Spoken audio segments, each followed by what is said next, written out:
Hey, everybody. It's been a while. Thought we should jump on a live stream. I think it's been at least a few weeks since we did one of these live. We had the interview with Richard Taylor most recently. That was fun. Yeah, crossed 400,000 subscribers the other day. So I thought it was a good time to jump on a live stream so we could chat and we'll have some, we'll see what you guys want to talk about. It's kind of free flowing today. Angel says, congratulations again, Matt. I'm excited to see where this channel goes from here. It's been amazing to watch this channel grow in leaps and bounds over the past year. Thanks so much, Angel. We were in the chat a little bit ago, and Alex Shadowfax brought up the fact that he was here during some of the earliest streams when we watched some obscure Tolkien adaptations, like the Finnish, and I think there was a Swedish one.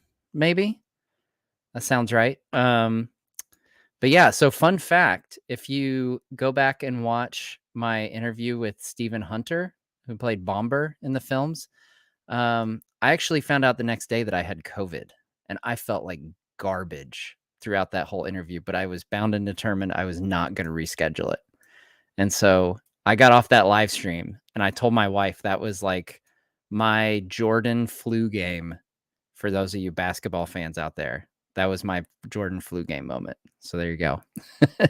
So I'm curious. I haven't gone back and watched it, but I'm kind of curious to see how just terrible I look. And I know I felt terrible. I wouldn't be surprised if I looked terrible. Carlos, you're the best nerd of the rings. Thank you so much. Thank you. Thanks, guys. A lot of compliments for the 400K. Appreciate it. Mark of the Dragon. Well done on 400K. Always enjoy your content and in-depth videos. Just ordered the illustrated edition of the Lord of the Rings book from Amazon. Highly looking forward to it. Beautiful book. Yes. Yes, it is. I'm guessing you're talking about the box set, the illustrated edition. It is really nice. It comes with the Hobbit as well. And it goes really nice on the shelf next to Silmarillion and Unfinished Tales. I love that they all kind of match. John Caffey, hands down, best Tolkien content on YouTube. Congrats, it's well deserved. Thanks so much, John. Thanks, guys. Y'all are so nice. Rodrigo, new to the channel, discovered the channel this week, and now I'm on a Tolkien reading spree that ruined my productivity. Thanks. Nerd of the Rings, helping procrastinators since January 2020. Tiago's from Portugal, Colombia. We got somebody from Colombia here. All right. Yeah. Feel free to throw in questions, guys. I'll try to answer questions as we go along. I've got a couple of topics of discussion. Obviously, we can talk about the fact that the big rumor circulating from Fellowship of Fans released it, and then Redanian Intelligence followed that up with the casting of Isildur. So it sounds like Isildur is going to be one of the primary characters of Lord of the Rings on Prime. Gogo asks, who's your favorite character? Which king of Angmar, maybe? I think Gogo's a little partial there, judging by the profile image. I usually go with Gandalf. Is typically my go-to, but it can change on the day. You know, if I'm reading certain portions, I'll say, man, that Faramir is awesome. What a guy. So it kind of changes on the day. I could probably like list off 20 characters and be like, but I really like this guy, but I really like this guy. But yeah, more often than not, I go with Gandalf. Sons of Feanor. Yes, I will do a video upcoming of Sons of Feanor. I wanted to get the Feanor video out first and then give it some time, to do its thing. And then I'll circle back around. That'll probably be a big video.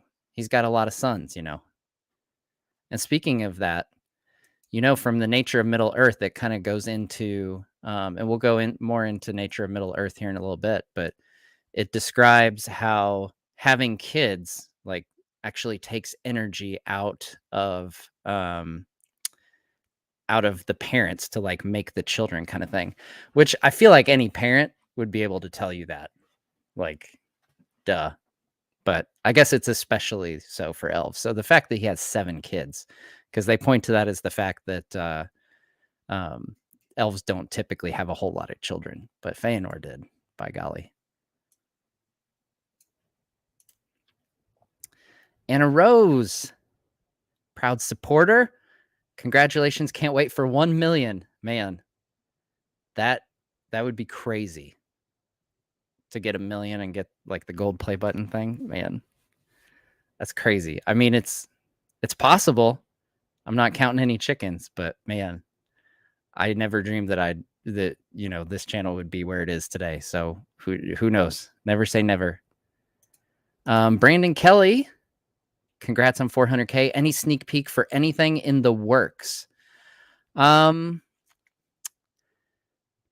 Well, I will tell you Saturday's video coming out here in 2 days will be on the Easterlings. That's one I've been asked to do a lot.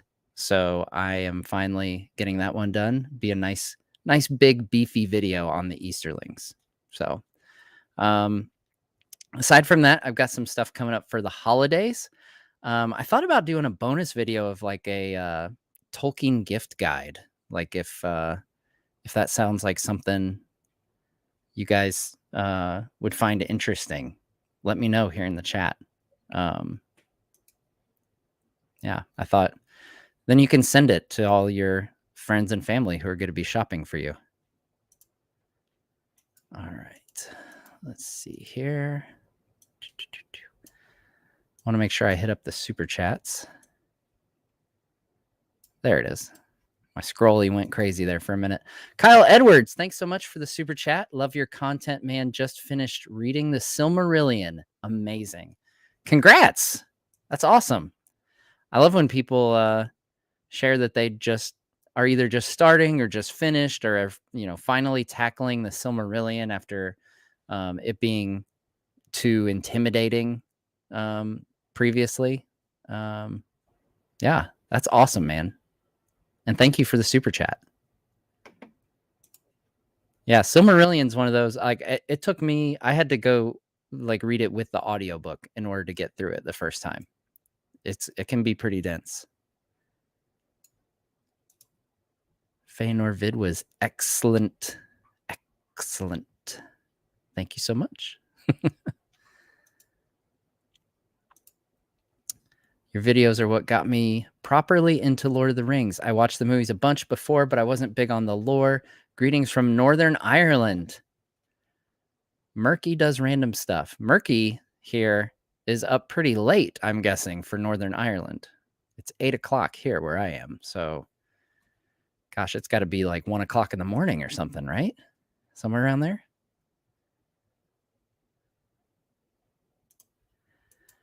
Chow asks, what's your favorite Tolkien book? I like the Silmarillion. It kind of depends on what I'm in the mood for. I like the Hobbit that you can just like pick it up. It's light and breezy, and no matter what, I can pick up the Hobbit and just have fun with that. Lord of the Rings is kind of like the, it's probably the cliche answer, but there's good reason for it. It's so good. And I've really dug into the Andy Serkis audiobooks here recently. So that's definitely a contributing factor to my answer, I would say. But my default would be Lord of the Rings. I do have a big soft spot. So right up there is Children of Hurin. If you've been around the channel for a while, you'll probably know very well that I'm a big Children of Hurin fan. Emmy asks, is there any character you would be excited to see in Lord of the Rings on Prime? I would love to see Finrod.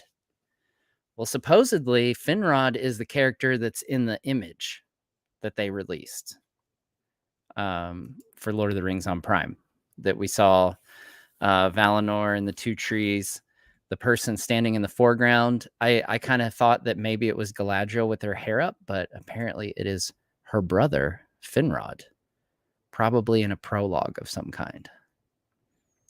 But as for characters I'm excited to see, I am actually really pumped that Isildur sounds like Isildur is going to be a main character. If I don't know how much you've watched, if you watched the video by Fellowship of Fans that I was in, I pointed out I actually, one of my third ever video here on the channel was a theory video on why Isildur would be a great main character, and so I kind of laid it out with much worse narration, I think, than I have now. So bear that in mind if you seek out that video after this. But I am really pumped because I feel like he's got an incredibly compelling storyline. He connects to so many things in the Third Age. So things that general audiences will be familiar with, like the Palantiri, the Army of the Dead, the White Tree of Gondor. Obviously, we know him from the prologue and the Ring. And I am excited to see him get a chance to shine as a hero, because that's one thing, if you've only seen the movies, you would kind of think Isildur was kind of lame and selfish and everything. But, there's a lot more to him than that. He had some really heroic acts before that. So if you just know the part about him taking the ring, he kind of comes off pretty bad. But yeah, there's some pretty cool stuff in store for us, I think. Right. Callisto. After the Fellowship of Fans podcast, I just had to go back and watch your January 2020 video about Isildur being a great main character. You had some compelling reasons. Love the video. Congrats on your milestone. Thanks so much, Callisto. I'm glad you're still here and a subscriber after hearing my terrible narration over that video. It's just so flat. It's one of those things, you start a YouTube channel, you just go for it. And you hopefully get a little better along the way. I hope I've gotten a little better along the way. It may seem small, but I would love to see a what if the Witch King found Frodo at the stairs of Cirith Ungol. Keep up the good work. Congrats on 400K. Love you. Thank you, Brady. Thank you so much. So if the Witch King found Frodo at the stairs of Cirith Ungol, probably nothing good. I can confidently say nothing good would have happened. I can only imagine that, it probably would have played out that, the Witch King reclaims the ring and takes it to his master. Because, you wouldn't have Aragorn flying in with with fire to drive him away. And I don't think Gollum is any match for the Witch King, for sure. And it's odd because, when you read that part, it kind of implies that, like, the Witch King knew he obviously didn't know, like, hey, the ring is there, but he knew somebody was there, but he wasn't concerned about it, I guess. He was just kind of like, well, good luck getting past that giant spider.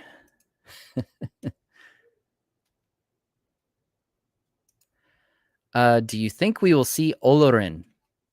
So for those of you not in the know, that is Gandalf. That's his original name. In the show, I'm guessing you're talking about the Amazon Prime show. I doubt it. I don't think so, unless they go into the Third Age, because he doesn't show up until year 1000 of the Third Age. So I don't think there's any reason for us to see Gandalf. I think we definitely will see Galadriel. We'll see Elendil, Gil-galad. We'll see Elrond. There'll be plenty of people, plenty of characters coming from the Third Age that we have seen before. But no, I don't think we'll see Gandalf.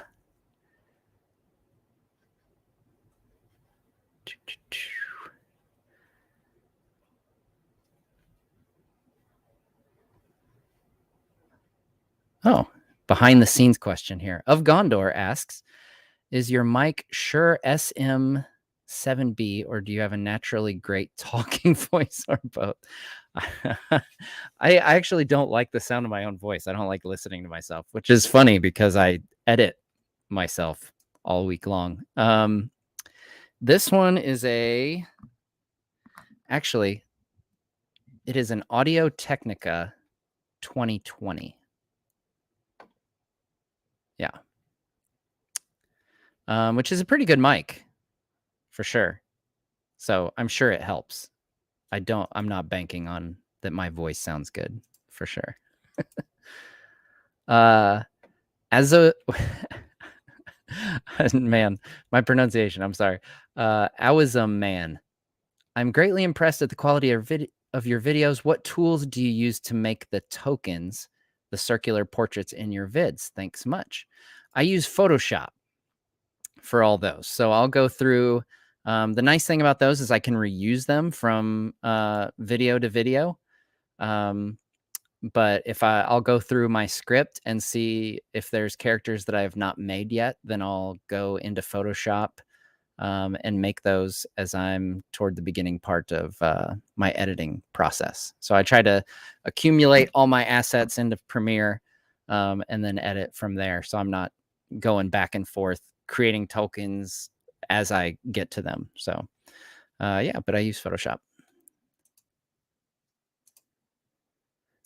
Milos says, I really want to see Gil-galad. Yes, I guarantee we'll see Gil-galad for sure.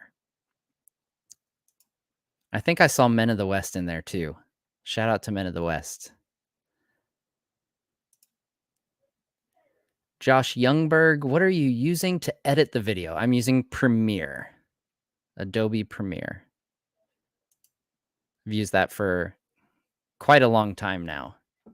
Yeah, probably been on Premiere for almost 10 years or so.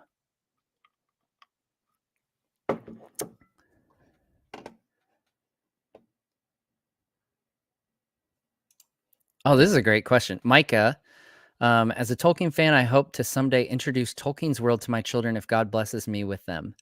At what age should I introduce Tolkien's world to my kids? So this is a really fun question, and one that I have kids myself, so I have gone through a lot debating on when to show them the movies and stuff like that. So I think my oldest was around 9 or so when I showed them the Lord of the Rings movies. So they were like, my oldest two were like 9 and 8 when I showed them the movies. The nice thing about them, they're PG-13, but I feel like they're a pretty mild PG-13 as far as PG-13 goes. There's no swearing, there's no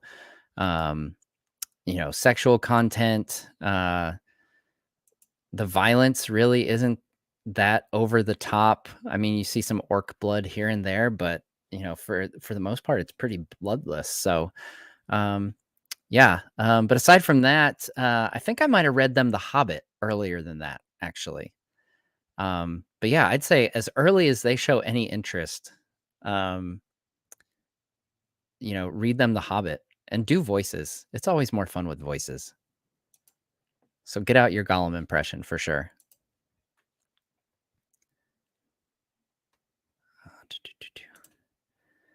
Jason O'Keefe, congrats on your milestone. Your videos are so high quality, even at the beginning of your channel.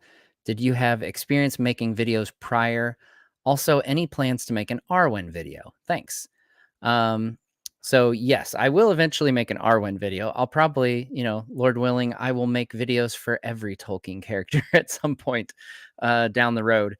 I would like to make an Eowyn video relatively soon because I really, really like that character. But yeah, I will definitely get around to Arwen. I know I covered kind of the later part of her life in my Aragorn after the Lord of the Rings video. I kind of covered both of them in that. But yeah, I'll definitely make an Arwen video. Gustavo says, do you think the series will be good?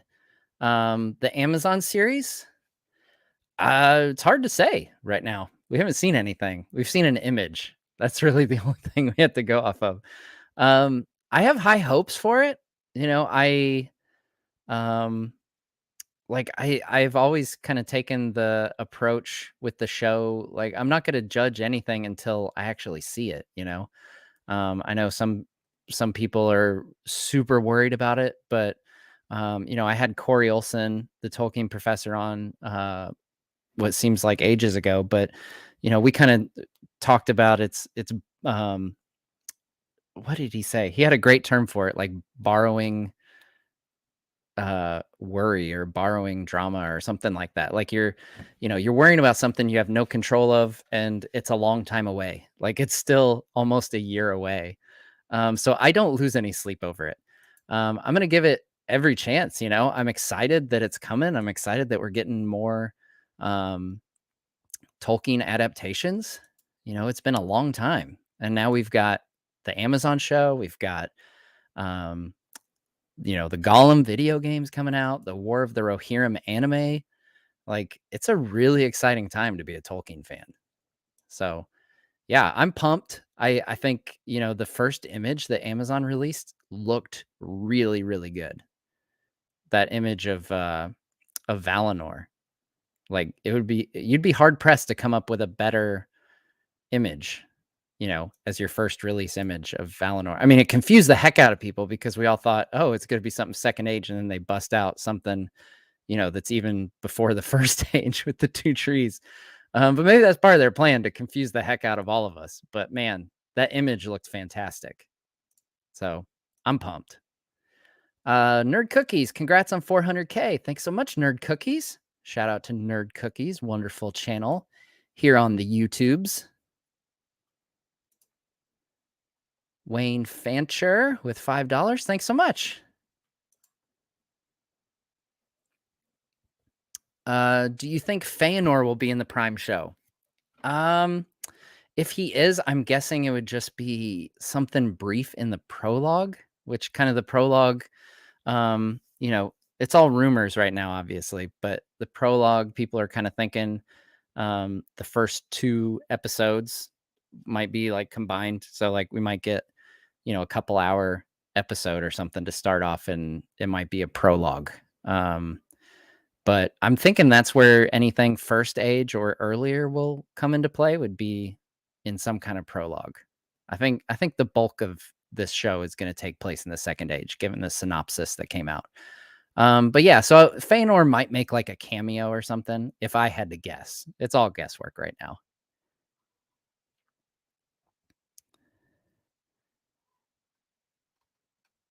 Oh, I think I missed one. Yep, there we go. John. John Morrison, thanks so much for the super chat. If Sauron had a body during the Lord of the Rings, why were we never shown it? And was the eye a kind of palantiri? What happened to his body after? And do you think his soul is in the halls of Mandos? That's a lot of questions there. All right, so let's take these one at a time here. Okay. So if Sauron had a body during Lord of the Rings, why are we never shown it? I think the most likely answer there is that he didn't come out to battle personally. He did not have the ring at that time, so he was essentially at his weakest point. So to engage personally in hand to hand combat would have been taking a pretty big risk, and you know he's not one that would typically put his neck on the line, especially when he has a potential disadvantage like that. Was the eye a kind of palantiri? So in the films, they have like the giant uh, fire eyeball thing. So that's not in the books. That's not how it is in the books. So the Eye of Sauron, as referred to in the books, is for one, it's a symbol that like the orcs would wear on their armor and stuff. So there's that. There's like a literal logo that's an eye. Other than that, it's kind of um, this concept of the Eye of Sauron is like he is constantly vigilant in um, you know, monitoring his lands and in Middle-earth, and like it's this never ceasing evil presence kind of thing. So it's kind of this a little bit ambiguous, but um yeah, it's kind of more that concept, I guess, if that makes sense. What happened to his body after, and do you think his soul is in the halls of Mandos? No, I do not think that's in the halls of Mandos. It actually says at the end of Lord of the Rings that he's basically like broken and is just left to wander and cannot, he's basically nothing. So kind of like to bring in another nerd thing here, like how Voldemort like can't do anything after he, dies, if you're a Harry Potter fan, or after he tries to kill Harry when he's a baby and stuff. He's less than nothing. Yeah, he just is doomed to float around. All right. Sorry, I missed this one originally. Fleischer236. Out of all of Tolkien's world, what are 3 specific events you would love to see on screen?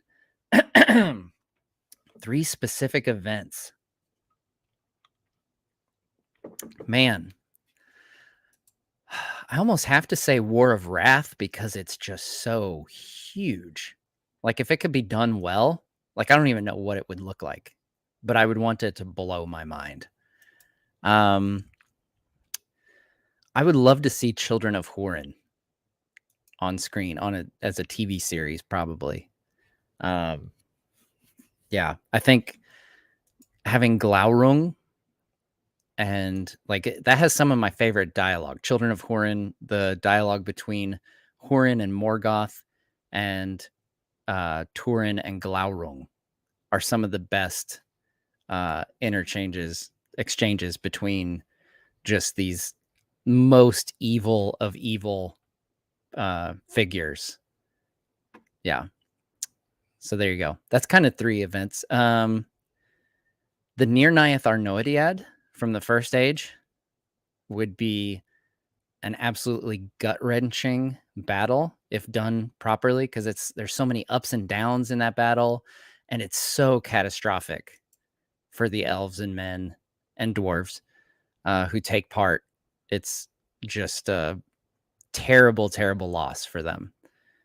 So yeah, if you did that, especially, I think that would make a great prologue going into a Children of Hurin series or something, because it's just so gut-wrenching.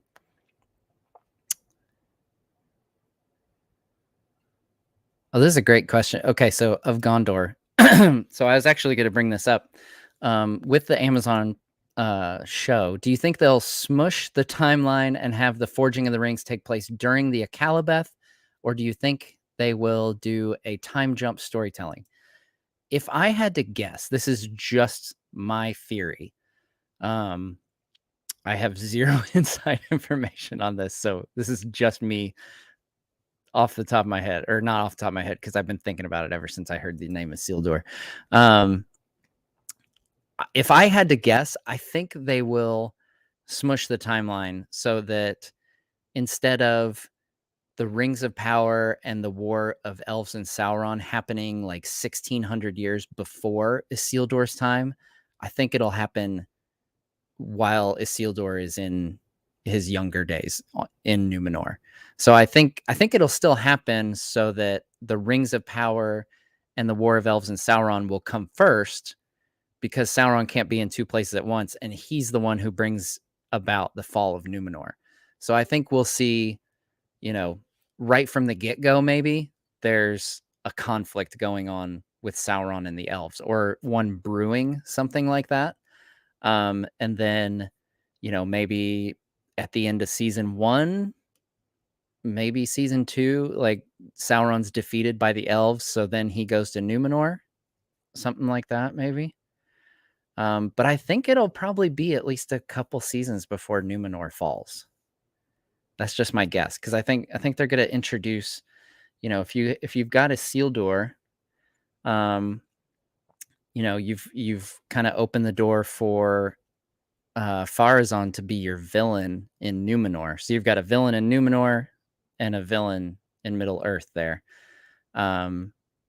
Yeah, and I don't think he's a one and done. I don't think Pharazôn's probably going to be a 1 season and done villain, and I don't think they'll destroy Numenor that fast.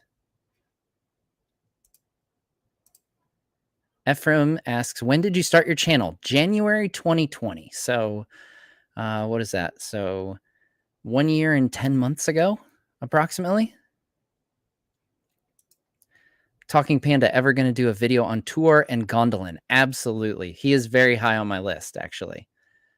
So probably before the end of the year, I would say I'll have a Tuor video. He's pretty awesome. Are you positive about Amazon's Lord of the Rings story-wise? Am I positive? Like I have a positive outlook, or I'm like certain that that's how the story's going to play out? I could read that a couple different ways. I mean, I'd say yes, either way, however you slice it. Am I positive about it?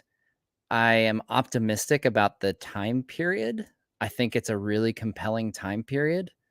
The fall of Numenor is a very, I keep saying compelling. I'm trying to think of another word for compelling, but it's a very compelling storyline. And there's some really interesting characters at play. We see Sauron being evil in a totally different way than what we see in Lord of the Rings. In Lord of the Rings, he's pretty much just this dark tyrant who is trying to take the world over by force. And before that, in the Second Age, his approach was more stealth and turning people against each other and corrupting from within. So, yeah, I think it's got a lot of promise. And like I said, Isildur, I think, is a really good choice. I think, I think he's a good character for us to follow, as well as Elrond. I think I made a whole video recently, like right before Isildur broke. I made a video like, hey, maybe Elrond should be the main character. And then it's like, nope, psych. You're right. A year and a half ago, it's actually Isildur. Boondocks Gaming, thank you so much for the super chat. Let's see here.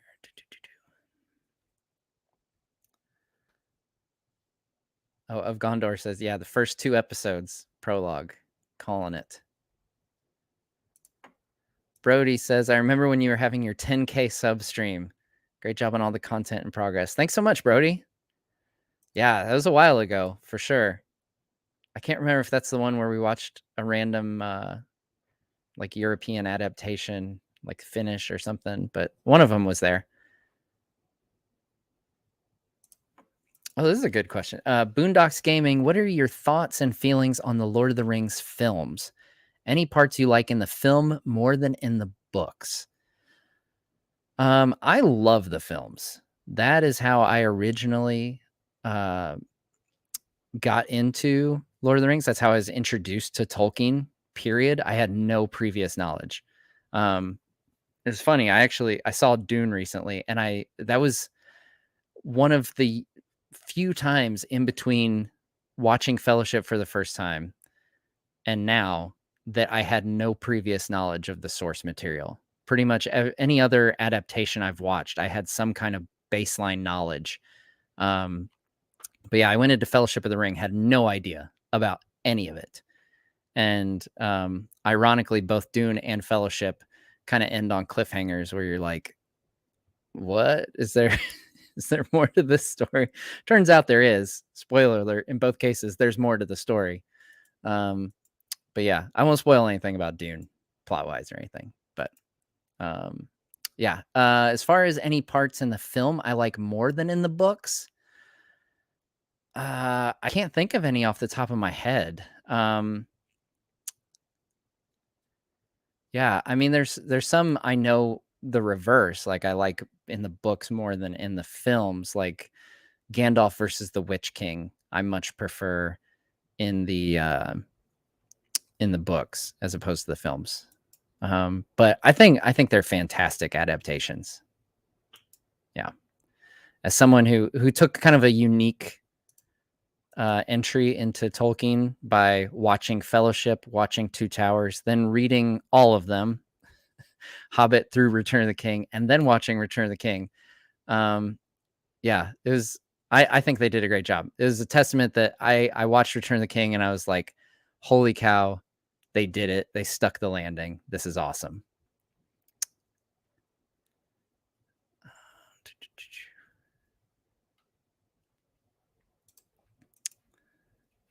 Just recently subscribed. Never read Lord of the Rings books, just fan of the movies. Saw your 3 Origin of Morgoth videos. Wow, incredible story. Will that ever be seen in live action? Don't think so. Good work, Nerd of the Rings. Well, first of all, thank you. Thanks for subscribing. And yeah, I think those are some of my more popular videos, actually, the Morgoth videos. It's kind of cool because the story of the villain is kind of the story of the First Age. Um, it's hard to say. I mean, there's a chance, maybe someday. Honestly, after the film trilogies that we got, a lot of people, including myself, never expected us to get anything else aside from, I just assumed, oh, in 30 years they'll probably remake Lord of the Rings and it won't be as good as the Peter Jackson ones, and then we'll all be bummed out. but but here we are talking about a War of the Rohirrim uh anime and Lord of the Rings on Prime that's adapting the Second Age, stuff that I never dreamed we'd get. So yeah, I think never say never, because you just never know. Especially if these adaptations that are upcoming go well, I think that will open more doors. Because right now, I think I wouldn't be surprised if the Tolkien estate is looking to, uh, especially the Amazon show, to see how it does. And if it does really well and they do a really good job, then maybe that opens the door for a Silmarillion series, which would be amazing. Man, getting Morgoth. Like I said, I already said I'm a big fan, like, of Children of Hurin, and anytime we get Morgoth dialogue, it's always really good. John Caffey, thanks so much for the super chat. Your History of Glorfindel video is the best. Can you give my son Parker Caffey a shout out and hit on what before the world means regarding Ungoliant for him? And do you do all of your own character voices in the vids? Well, shout out to Parker Caffey. How's it going, Parker? Glad to hear that you are a Tolkien fan in training. Before the world regarding Ungoliant. Oh, okay. Yeah, so Ungoliant is a really interesting. It's kind of like, I liked it in my Tom Bombadil video. I kind of covered uh, one of the theories of Tom being the music and Ungoliant being the discord, like the embodiments of those two things. Because we really don't know for certain, like, where Ungoliant came from, what exactly she is. Like, some people think she might be a Maiar or something, um, but she's just there, like, from the beginning. Like Tom Bombadil, he says that he was there before. He starts listing off all these things before the Dark Lord, and we know that Morgoth is one of the first Valar to show up. Yeah, it's just kind of this mystery. And do you do all it? Yes, I do. Yeah, I do. I try to do all my own character voices. So you can debate whether or not I do them well, but I do them. I try. It's fun. I like doing the voices. It's more fun for me. I think it's more engaging. Um, sorry that I'm so American, but I try.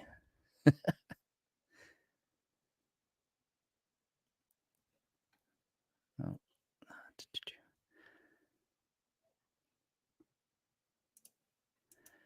Michael says, love your channel, man. It's been keeping me sane during deployment. Keep up the great work. Well, hey, Michael, thank you so much for your service, man. Appreciate it. And thanks for watching the channel. Glad it could be a comfort for you, and stay safe.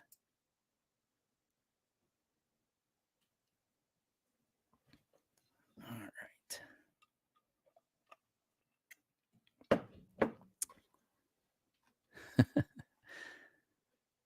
I do have, let's see here. I had a couple questions from Patreon as well. So I asked my Patreon supporters ahead of time. So Anna Wood asked on our Patreon Discord, what if Gandalf the Grey saved Theoden instead of Gandalf the White? So, so the background behind this is kind of like, could he still do it? I think, would it be any different? Was what she said. So like, um, would he still be able to do it? I think is kind of the common question that I hear about this. I think he still could. I was thinking about this. I had a few reasons. So what do we know about when Gandalf comes back as Gandalf the White? Basically, what he gets is an upgrade in his position, like his job. He is now the head of his order. Like he says before, Saruman, when he's talking to Frodo, he says Saruman's the head of my order, kind of thing. Now that's Gandalf when he comes back as Gandalf the White. So that's what gives him the authority to cast Saruman out of the order. He says, "Get out of here! You're no longer one of us. Istari. You're not. You're not on the White Council, and your staff's broken." So he has authority over Saruman. That being said, I think where this question comes up a lot is from the films. There's a much more overt control portrayed there between Saruman and Theoden. Like they have him like standing at the Palantir, which doesn't, as I think about it now, it doesn't make a whole lot of sense that the Palantir would enable him to like control Theoden, because Theoden doesn't have a Palantir for him to, you know, see into his mind and thoughts, but it's more so, in Unfinished Tales, the quote is that there were likely subtle poisons administered by Grima. So that leads me to believe that it's much more of a human made, maybe, maybe it was wizard made, but something a bit more physical than magical, if that makes sense. And also, you've got the fact that Gandalf, even when he was the Grey, he had Narya, the Ring of Fire, which when Círdan gives it to him, he says that with it Gandalf shall rekindle hearts to the valor of old in a world that grows chill. Which, when you think about it, is exactly what he's doing with Theoden. In a sense, Theoden is rekindled. He's reawakened. I don't know. He's he's brought back to his old valor, and he's already like from go. He's ready to ride into battle. It's not like in the films where he's hesitant and he's like, no, let's go to Helm's Deep. It's like, nope, we're going to battle. We're doing this. Let's go take some people on. So yeah, all that to say, I think Gandalf the Grey still could have done it. There's other things he could not have done. Like he couldn't have broken Saruman's staff and cast him from the order because he would be in a lower position, is my theory. Alan, do you think we'll ever see an adaptation that will include material toward the beginning and the end of Lord of the Rings that was excluded from the films? So when I had Billy and Dom on, we kind of fired around the idea of them doing an audio drama of the Scouring of the Shire, which I think would be amazing. I honestly think the best thing. Well, I think that would only come if we get a whole new adaptation of Lord of the Rings. I don't think that anyone, I doubt that Warner Brothers would just say, here is a 30-minute Scouring of the Shire.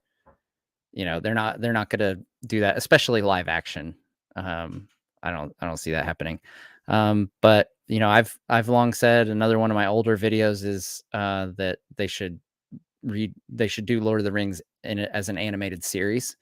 Or even when Richard Taylor was on, he said we were talking about the style of the mini epics, like the Gandalf right there, that Gandalf. You're saying, even a stop motion in that style would be pretty cool. So I'm a big fan of that style. Take that one off.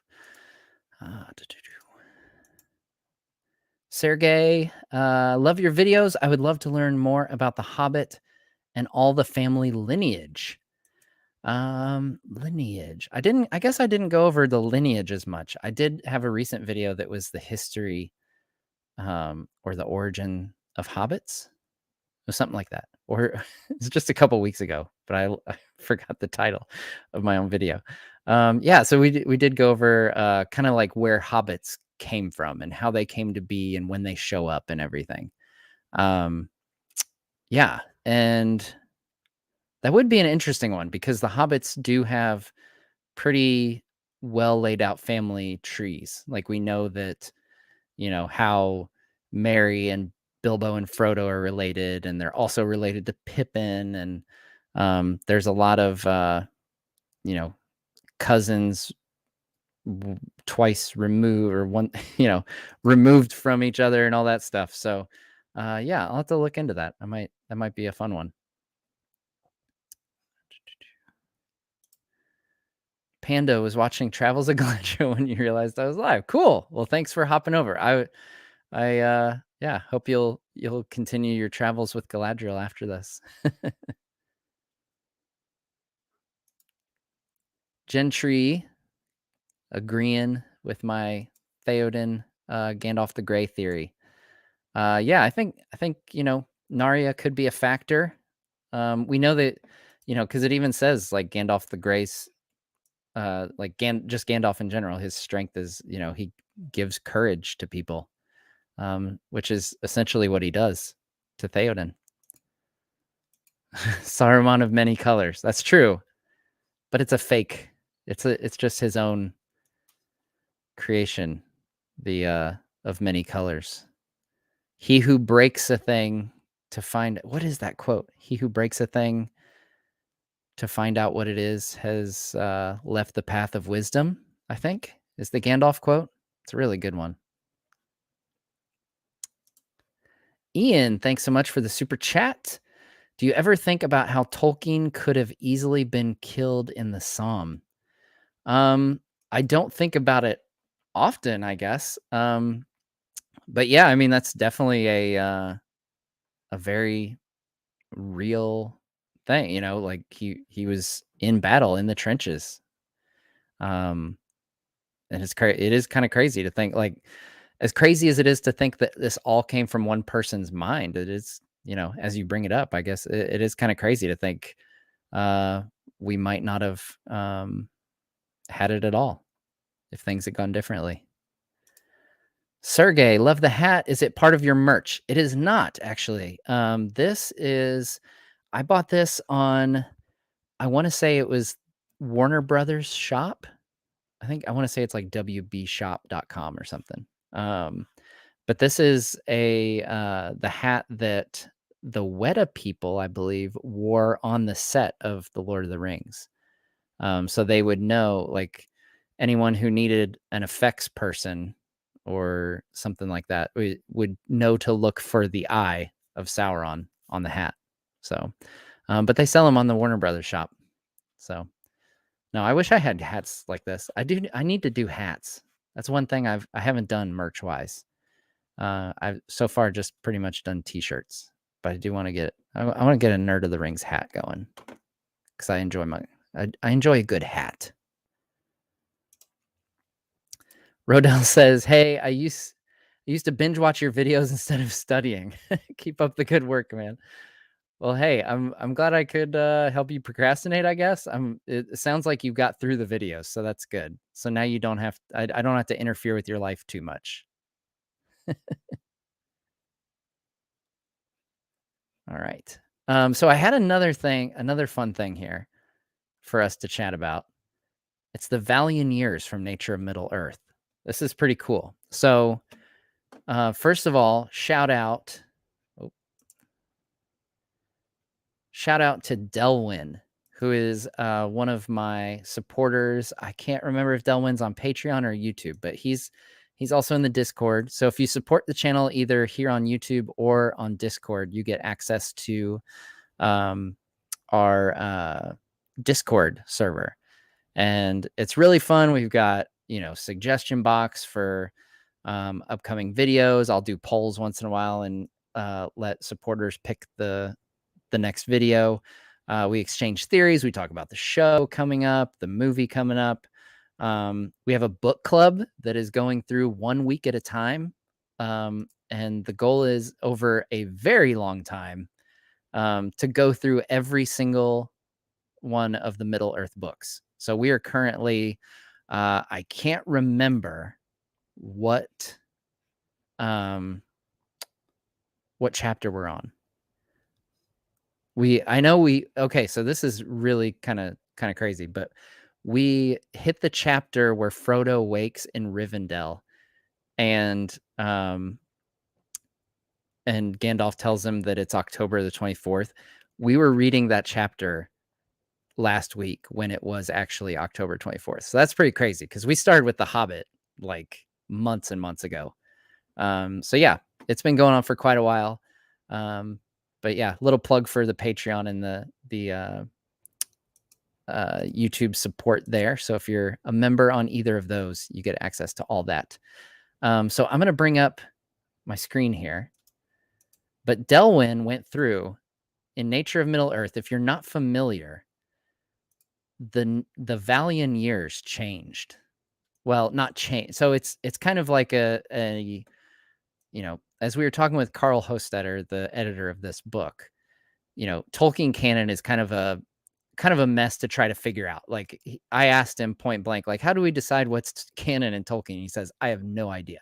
This is a guy who spent like decades studying Tolkien's work. He says, I have no idea. So I certainly don't have any answers for you. But we know that Tolkien considered a different timeline for Valian years. So if you're not familiar, Valian years are years of the trees and years of the lamps. Basically anything before the first age is Valian years. And for ages, that has been 9.5 years of our own years. So first age, second age, third age, fourth age, those all operate on our own years. So 12 months, same month names, all that stuff. But Valian years were 9.5 of our own years. So Valian year, Valian year 0 to 1 would be 9.5 years. Well, Tolkien was considering 144 instead of 9.5. So, Delwyn here went through and calculated all the ages of like all these Elven characters for us, so we could see how it would affect their ages. So let's start. We'll start with some third age characters. Let's see here. Galadriel. I knew that was going to be a big one. So Galadriel, her age during Lord of the Rings. So what most people would consider, she's around 8,300 years old by the time of the Lord of the Rings. But under the new calculation of 144 years, she would actually be almost 27,000 years old, which is crazy. Crazy long time to be alive. It would seriously, it would kind of explain even more why, the War of the Ring is like a blip on the radar for them. Elrond, it doesn't affect because he was already born in the first age. So these are people down here that were born afterwards. So that doesn't affect their numbers at all. Go ahead and shout out if there's any characters you have in mind that you would love to see. And I'll ask Delwyn if this is something we can make publicly available. We totally could. But I think he's sharing it on the Discord for sure. So if you're a member or you support on Patreon, you will probably have access to it shortly. Círdan is another one. So he's one of the oldest elves that we see because he is around from like beginning to end, pretty much. Born in the Awakening of the Elves. and all the way through sailing west with Frodo and Gandalf and everyone.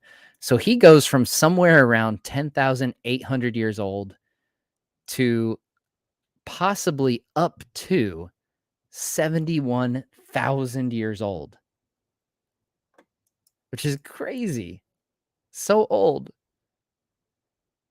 71,000. So he would be the oldest. Like that's like an inconceivable. I mean, 10,000 years old is pretty inconceivable, I guess, but 70,000. So some people that die over the course of the Silmarillion, Mithras, let's see here. So he would have gone from somewhere between 2,400 and 3,500 to 30 to 45,000. Glorfindel. Do we have Glorfindel on here? I actually don't see Glorfindel. But I don't think we know Glorfindel's birth date, do we? I don't see him on here.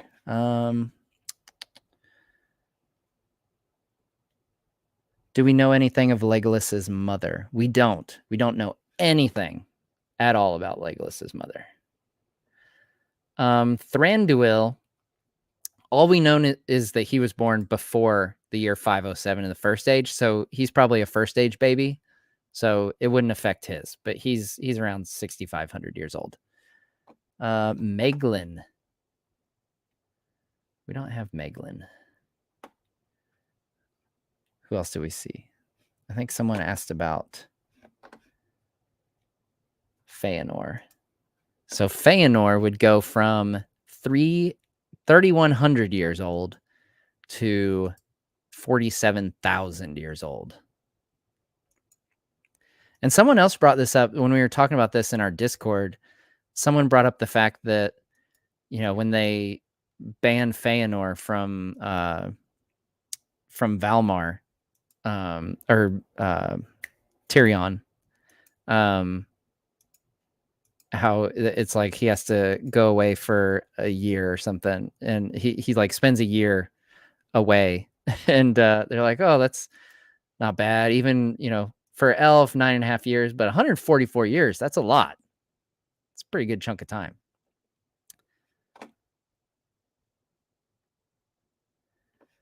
Celeborn. Do we have Celeborn? I think Celeborn, again, that's another one of those that was born in the First Age. So it only works, you know, it's only impressive, I guess, for people who were born before the First Age started. So Turgon goes from 2,400 to 29,000. Finrod goes from 2,300 to 29,000. Orodreth, he's kind of up in the air. Like, you don't exactly know when he was born, but he goes from like 5,400 to, or I'm sorry, 542 on the small side to 2,300 on the higher end, to where it would be a minimum of 1,200 years and a maximum of 29,000. So I'll see if we can get Delwyn to share this, but it's kind of interesting. So basically, yeah, people get a lot older is the moral of the story there.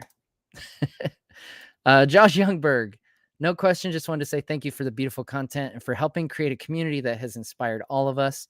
Excuse me. I'm excited to see what the future has in store for you. Thanks so much, Josh. Josh has been around here for quite a while. Yeah, I will say, you know, I genuinely love this community that we have here, guys. I know I've probably replied to a lot of you in the comments. I do read a lot of the comments on the video. So, you know, when you comment on a video, you know, don't feel like you're just,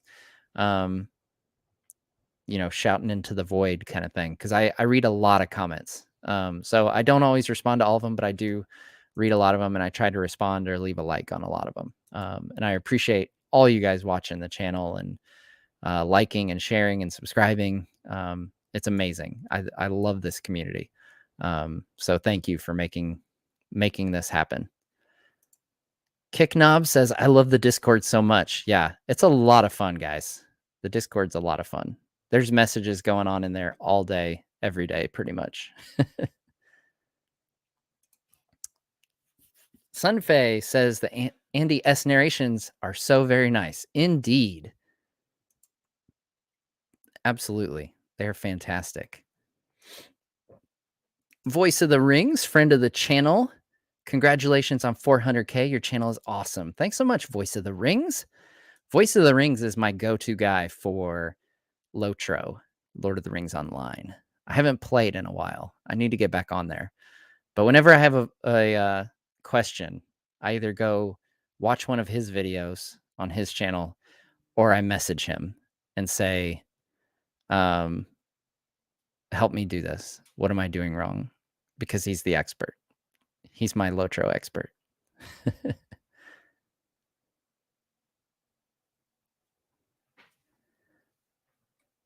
Okay. Panda says, so in the membership. Okay, so I'll create right after this stream, I'll create a new link and post that for anyone who has joined and make sure we've got that. So if you go in the community tab, so if you become a member here on the channel here, or on Patreon, you'll get a link on Patreon, or if you do it here on YouTube, it'll be in the community tab and I'll post a new one, a fresh one. Do elves age the same way? For example, in Lord of the Rings, into Círdan looks a lot older than the other elves. Could that be a movie mistake? Love the vids. No, so Círdan's the only elf that's described as having a beard in the books. So, yeah, so no, that's accurate that he does look older. So they don't age the same way as men, obviously. It's much more prolonged. And if you're interested in that, Nature of Middle-earth is a great book to pick up for that, because that goes into a lot more of how elves age. It's really interesting. Like it breaks down like when they would marry and when they would have kids, typically based on their age. So it's like a whole different, maturation process. Daniel, thanks so much for the super chat. I think I saw Daniel had a question down here too. Maybe. Yep. Okay. Does Gondor retake Minas Morgul, or do they retake Osgiliath? Do they retake Minas Morgul, or do they retake Osgiliath? I'm guessing. So you're asking if they retake both of those after the War of the Ring, like the ring is destroyed and then like Sauron's defeated. So what happens after that? Yeah, so they do retake Osgiliath, and Ithilien, like the land around Osgiliath to the north and the south, all around it. Osgiliath is kind of in Ithilien. Minas Morgul, I believe it says that it's uninhabitable for a really long time. I think I mentioned that in my Aragorn After the Lord of the Rings video. Yeah.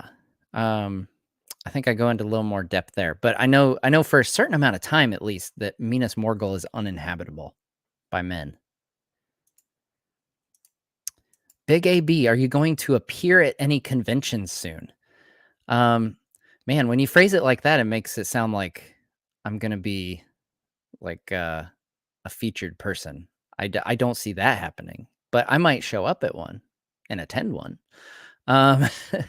I've always thought it'd be cool to go to Comic-Con. I've never been to like one of the big ones. They've got like San Diego and New York. I always thought it'd be fun to go to one of those. So we'll see. Maybe I'll probably do a video on it, like a remote video, and put something together for the channel for it. So you guys will definitely know if I do.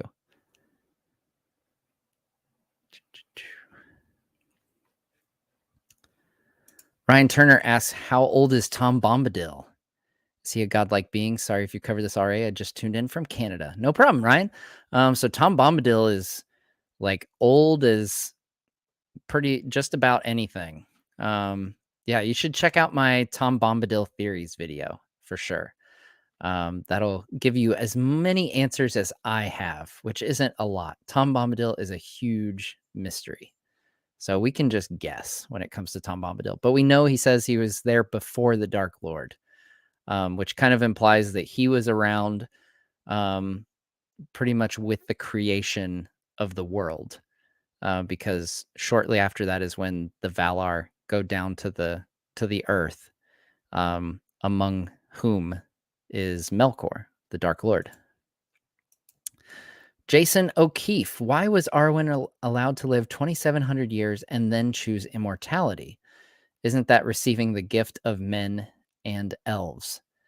So elves, I don't think immortality is ever, I don't know if it's referred to as a gift. I know the gift of men is mortality, but I don't know if, I mean, I see what you're saying. Obviously, I'm not trying to split hairs, but um, yeah, that's an interesting question because she does live for quite a long time before choosing um, mortality. Um, I guess they had the option to see if the right guy came along or the right girl, and then they could choose. Yeah, they don't really lay out the guidelines. Like, was there? I've kind of wondered this too. Like, was there a cutoff? Like, you have to choose by the age of 3,000, or else you're just automatically put into the elf pile. It's a good question. I can only guess.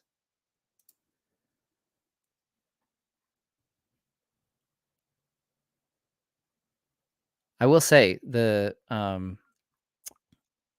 bit with Aragorn and Arwen talking about mortality at the end of, so this is in the appendices of Return of the King. So after Return of the King, you get your copy of Return of the King out.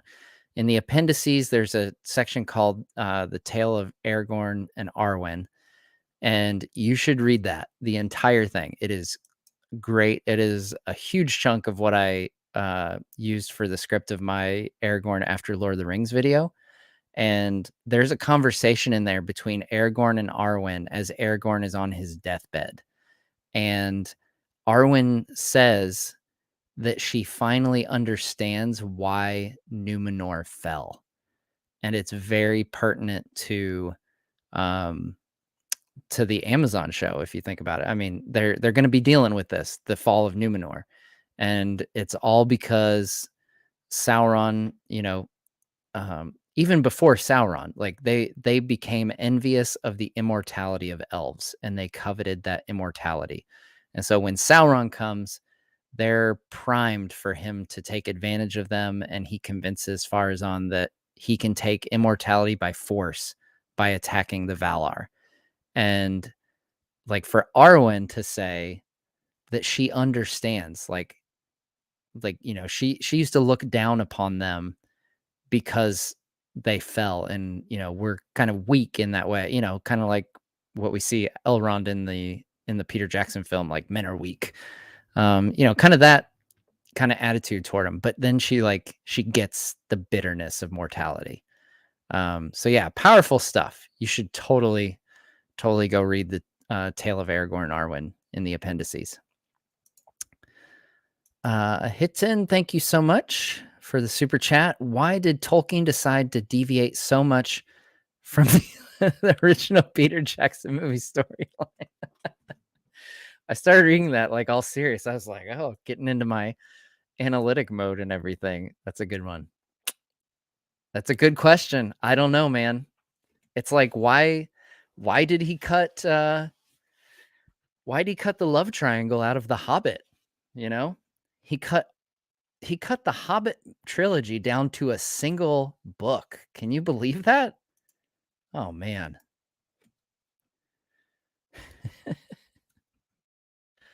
That's a good one. That's the super chat to top right there so far. All right, let's do a poll here.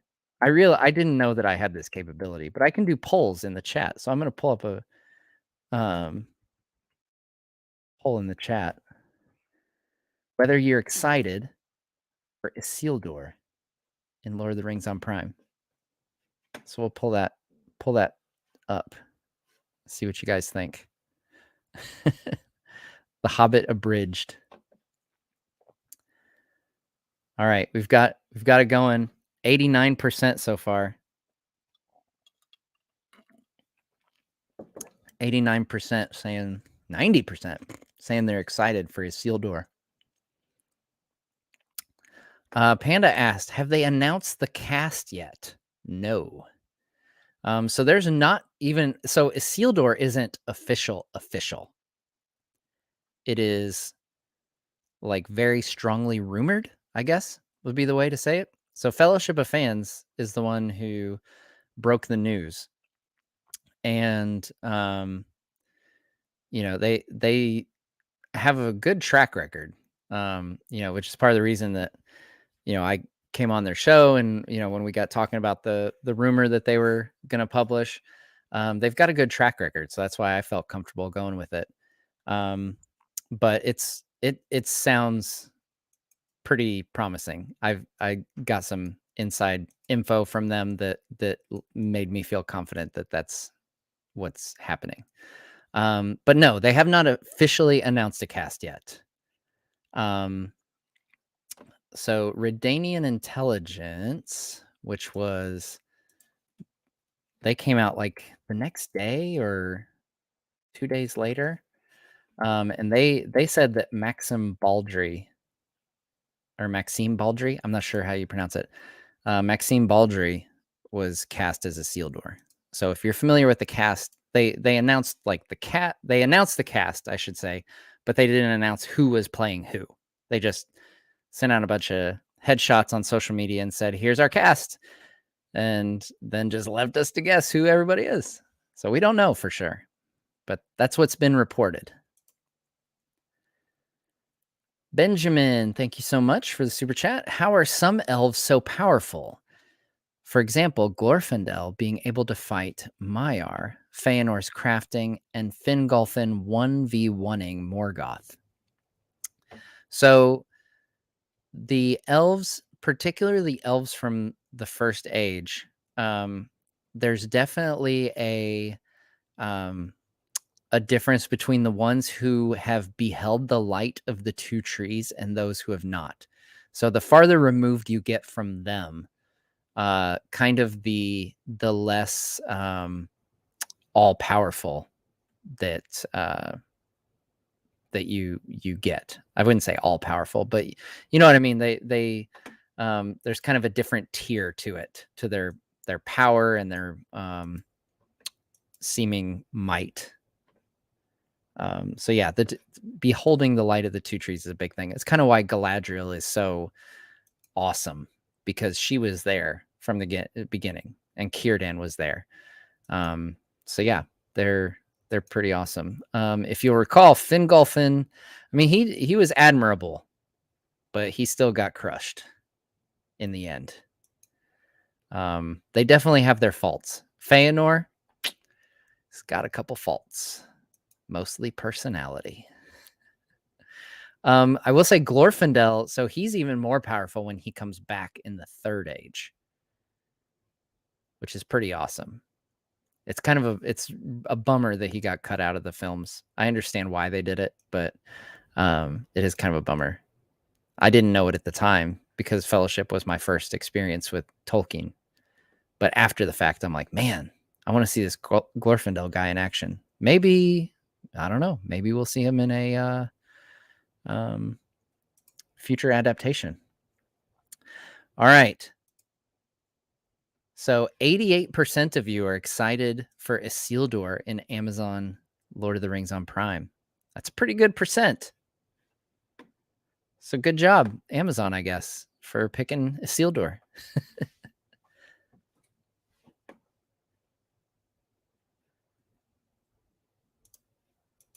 Of Gondor's got a theory for us here. Okay, hear me out.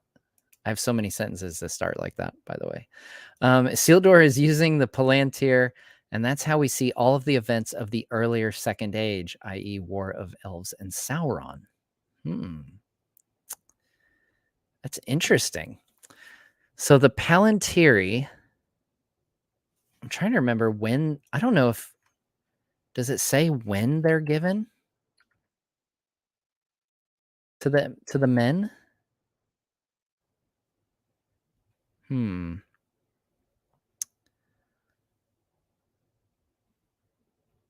Yeah, I don't think. Okay, so the Palantiri were given to Isildur's grandfather, Amandil.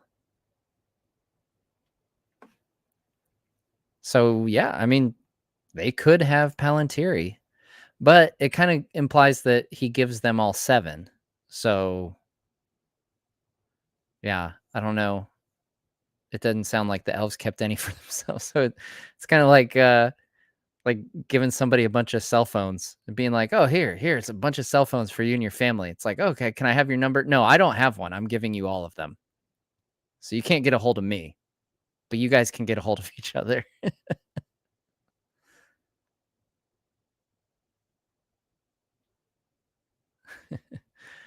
All right. Ba, ba, ba. Maybe we see a glimpse of Glorfindel in the show.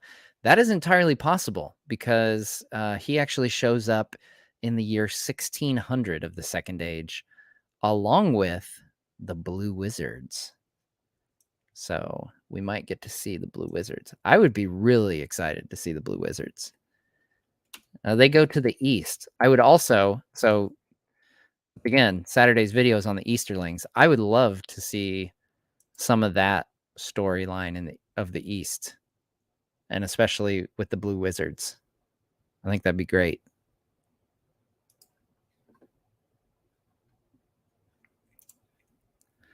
Nemanja asks, don't you wish you heard the convos between Tom Bombadil and Gandalf? Yeah, they talk for 2 years. It's like, what the heck did they talk about for 2 years? It's like, man, I have, people visit and I'm tired after 2 days. How can you talk for 2 years? They must both be extroverts. That's the thing. I couldn't do it. I can barely talk for 2 hours. We're at an hour 17 and I'm like,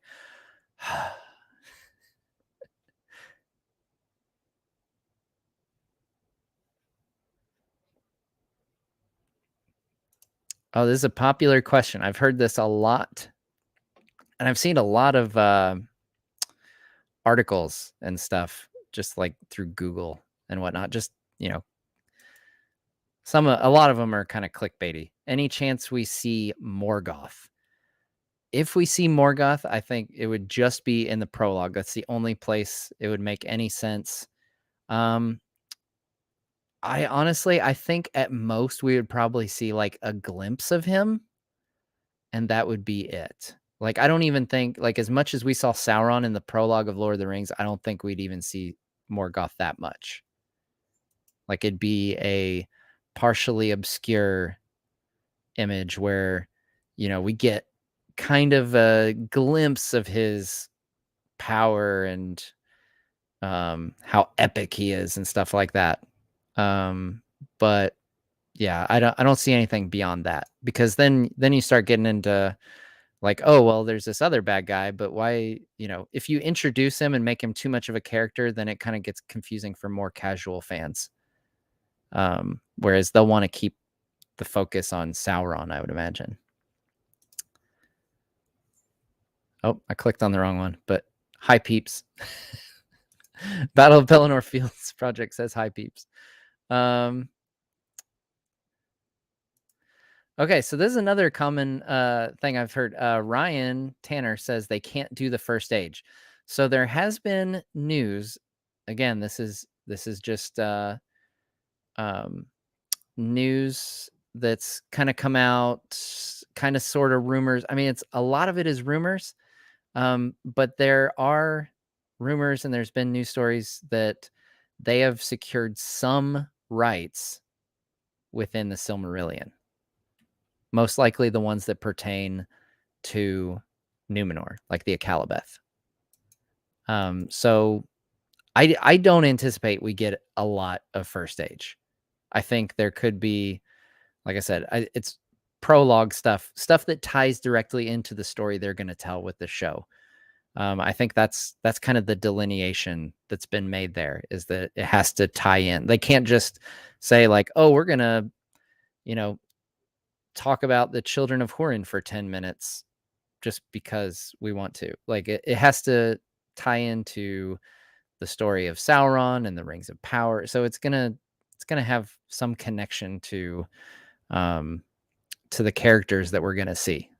And I could see, the two trees would definitely fall under that because a lot of our characters in the show will have been around from that time, or at least Galadriel, Círdan, and obviously Elrond is one who has a significant backstory in the First Age with his parents and being raised by Maglor and Maithros. So yeah, it's hard to say. It's all guesswork. Alexander, Dragonhelm of Dorloman hats. Thoughts on a Children of Hurin film adaptation? Man, a Dragonhelm of Dorloman hat would be legit. I'm gonna write that down. I like that. I don't know what it would look like,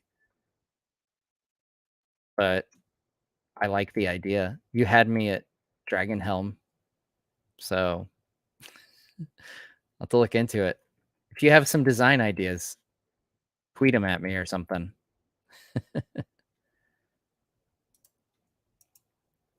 Of Gondor, here we go. Yeah. Yeah, so this is what kind of what I was referring to here. Of Gondor. So some rights to Silmarillion. So we got the last chapter of the Silmarillion, of the Voyage of Eärendil and the War of Wrath, episode 1 and 2, followed by a Calibeth in the show and in the book. Yeah.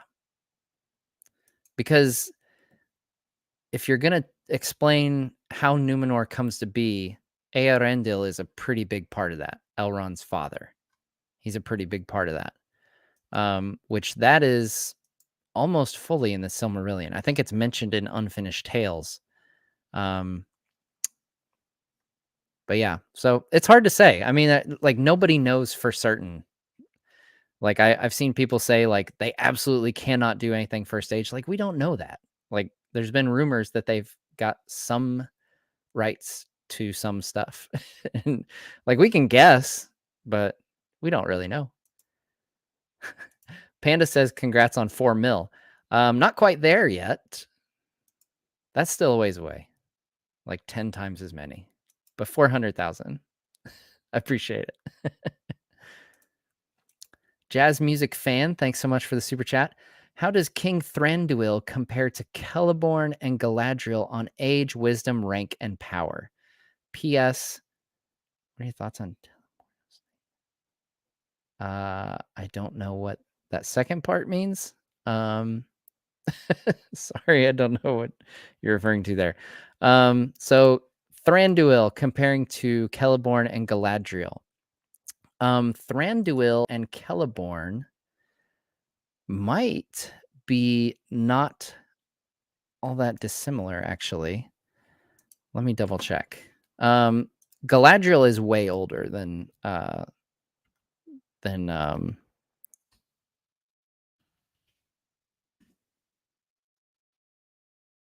Thranduil. Sorry. Galadriel is way older than Thranduil because Thranduil is born.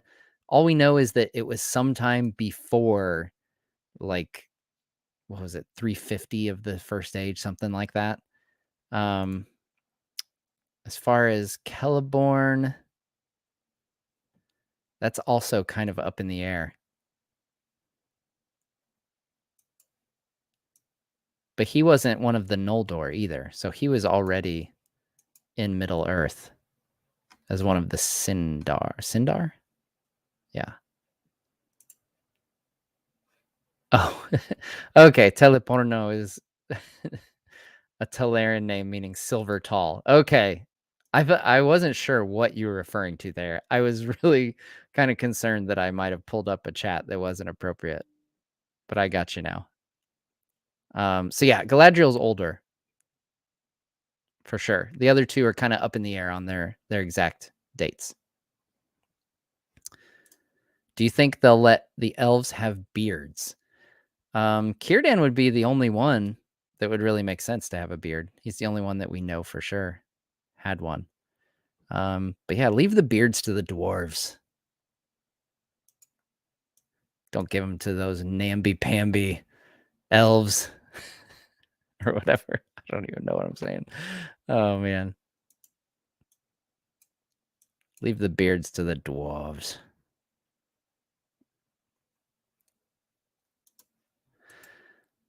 Mech Evil, did the nudity news on Prime scare you?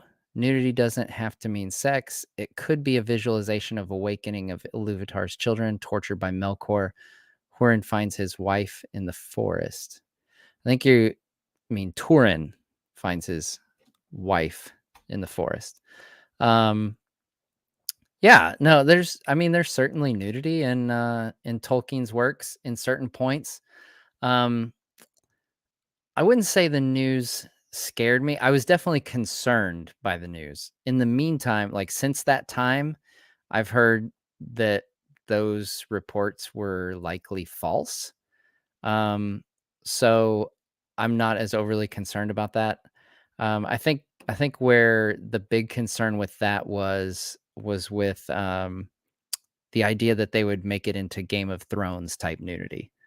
Um, yeah, the gratuitousness. The thing with Tolkien is he never dwells on the nudity. So anything, like you said, it doesn't have to mean sex. Like I still firmly believe like if there's a sex scene in a Tolkien adaptation, then something's probably gone wrong. But yeah, like I could see, you see like the backside of someone if they're nude, like you said, the awakening of the children of Iluvatar, or torture. I still stand by that. Like you can do those things without showing nudity. Like I don't think it's necessary.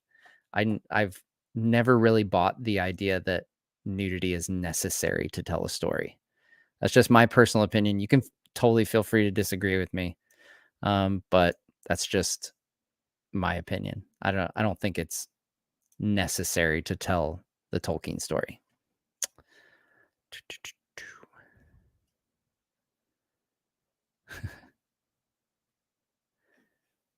Yeah. So yeah, sea soap, or sorry, not sea soap. Oh, my chat is going so fast. Darth Knox. Yeah, it happens behind the scenes. Yeah, like so you brought up, Turin finding his wife. When Nienor is running, and like a wild animal because she has no memory. She doesn't know who she is or anything. Like because Glaurung has basically taken her memory, and she's running through the forest naked. But yeah, Darth Knox brings up, sex usually happens behind the scenes. So the line for, the spoiler alert, incestuous relationship that happens there, basically the line is, they were married and then and then later it says she became with child or she became pregnant or something. That's it. Like there's no scene. Like so in a Children of Hurin adaptation, there would be no need to show that kind of scene. Paul Martin, I just hope it doesn't turn into Game of Thrones nudity. It would be very anti-Tolkien and his beliefs.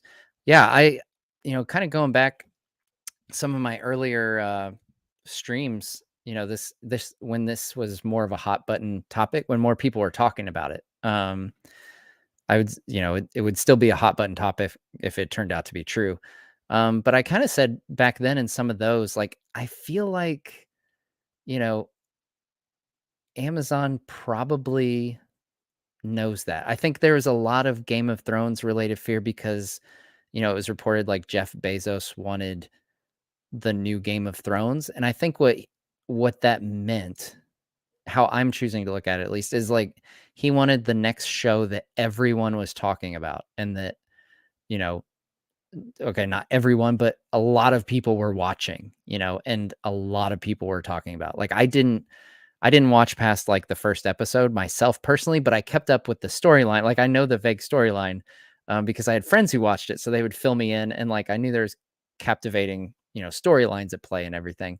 But that kind of show that just, you know, permeates the culture so much that it becomes a big thing in the culture. So I think that's probably more what was meant by the, Lord of the Rings on Prime being the next Game of Thrones. I don't think it was, hey, we're going to take the world of Lord of the Rings and make it exactly like Game of Thrones with all this gratuitousness. Like I feel like, anyone that would be put in charge of a show like this would know, like, these are different audiences. Yes, there's a lot of crossover between Tolkien and Game of Thrones fans, but this is a different product. It's a different world. It's a different author. It's a different tone. And I just, I don't know. I just don't worry about it too much. Yeah, maybe I'm just super optimistic. I don't know, but I feel like until there's something concrete to worry about, I'm not going to worry about it. So I'm choosing to believe, hope for the best. You know, Amazon Lord of the Rings should focus, among other things, on the dire consequences of idolatry. Your thoughts? Thanks so much for the super chat, Simon Cooper. Yeah, I think I don't know about idolatry. Like, it doesn't. Like, I don't think, they don't mention specifically, like, idols. Like, there's not, like, idol worship. Like, Numenor turns to the worship of Morgoth, unless you mean idolatry and, like, how they put so much value behind immortality and stuff like that. I think that'll be a big theme of the show, will be, the men being discontent with the gift of men, mortality.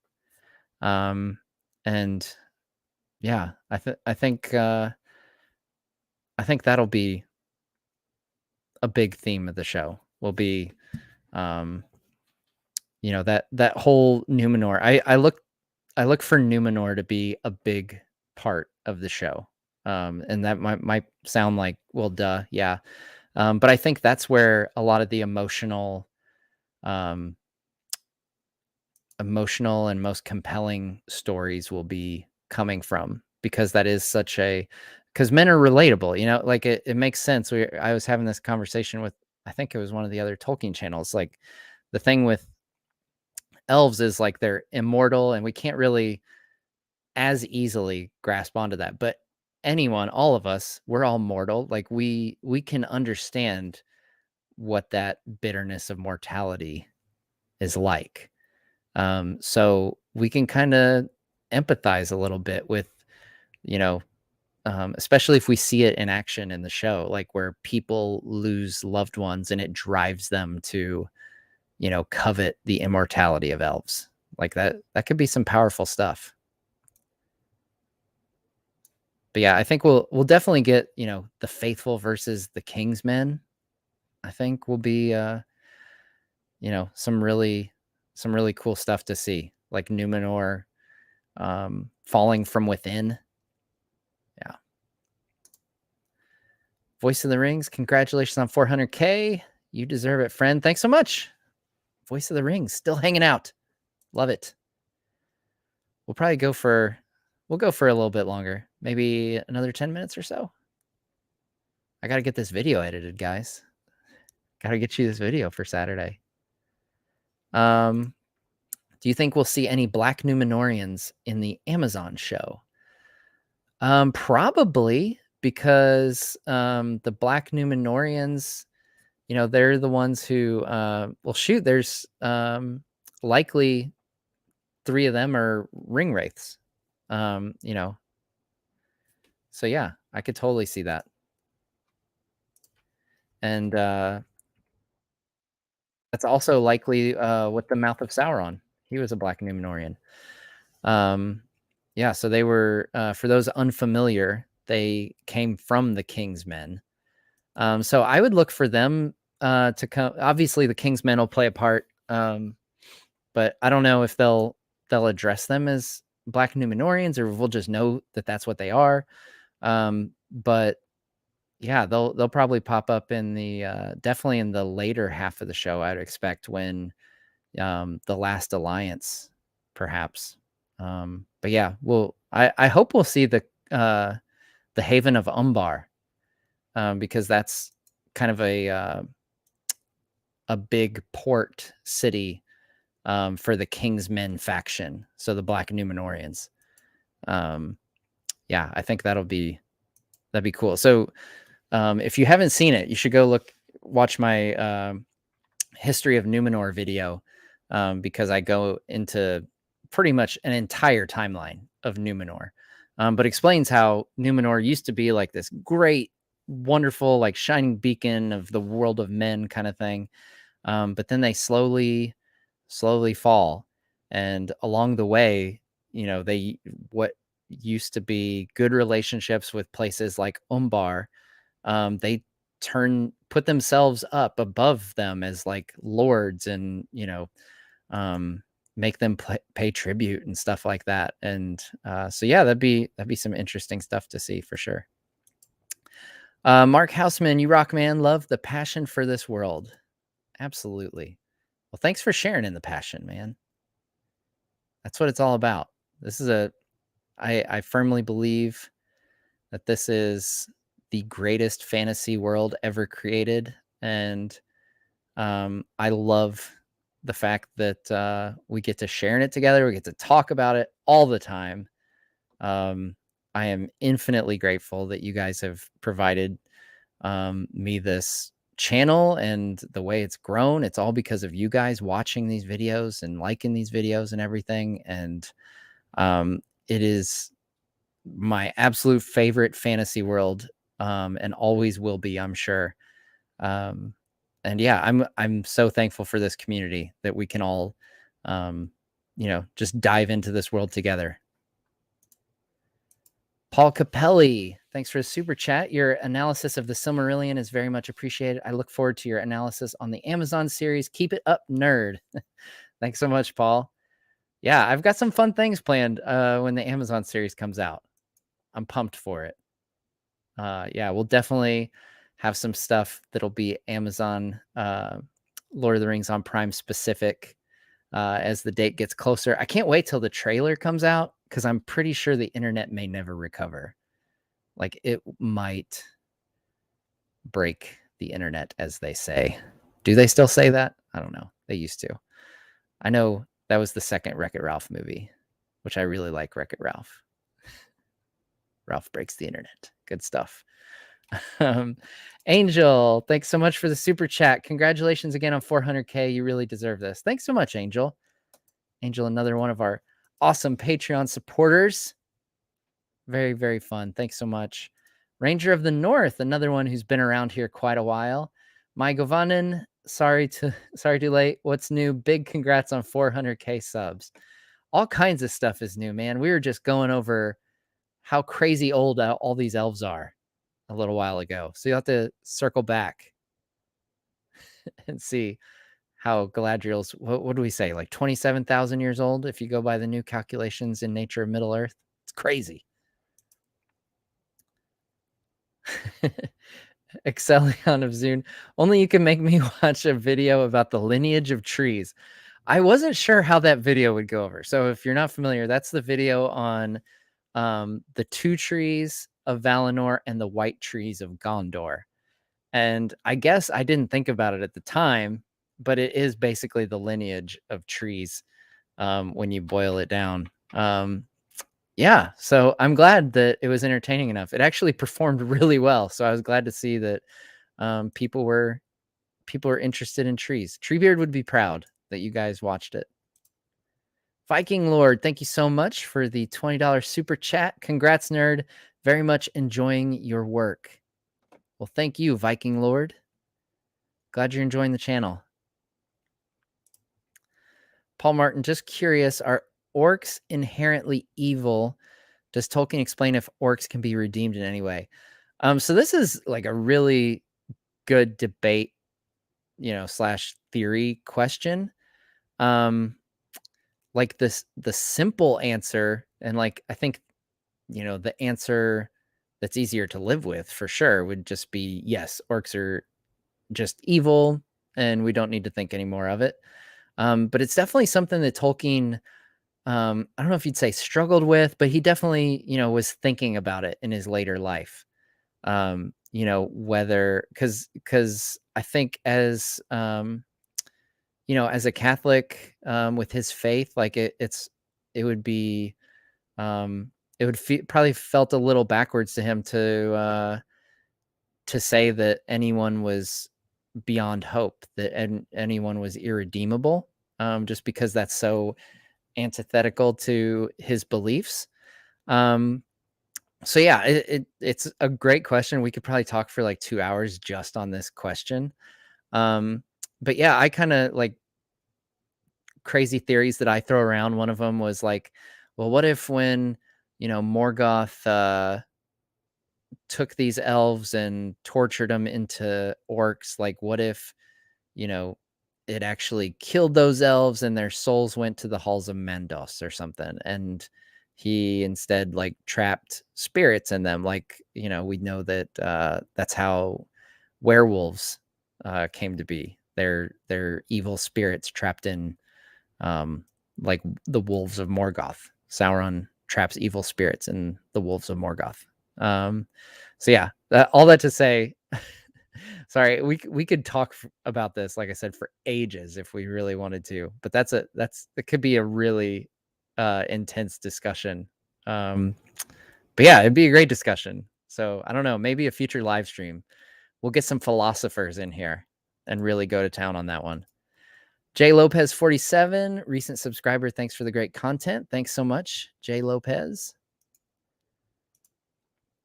Roy Harrison Noldorim, also a longtime subscriber here. It's fun that I love seeing new names. I love seeing names that have been around for a long time. It's an awesome combination. Matt, my dude, congrats on 400K. 401K next, I guess. Actually, it's up to 402 right now, so we already passed the 401. What's your thoughts on the other Tolkien channels and in general the collabs, cameos, and crossovers?